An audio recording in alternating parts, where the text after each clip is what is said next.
Perinteisen pyöreän japanilaisen kahvan tiivistäminen. Eli tikkukara, joka menee vaan kahvan porattuun reikään.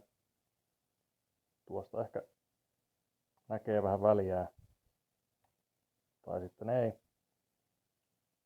Mutta se pitäisi tiivistää, ettei pääse kosteus sinne muhimaan. Keinohan on erittäin simppeli.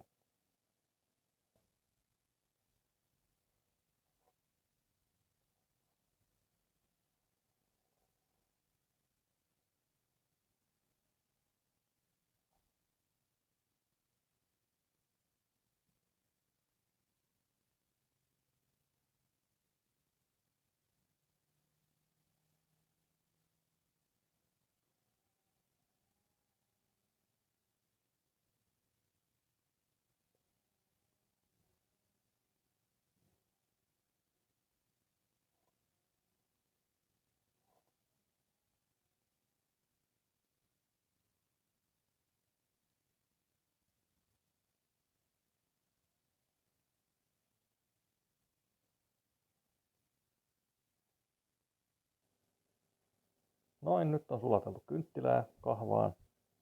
Ja eipä näy enää reikää nimittäin.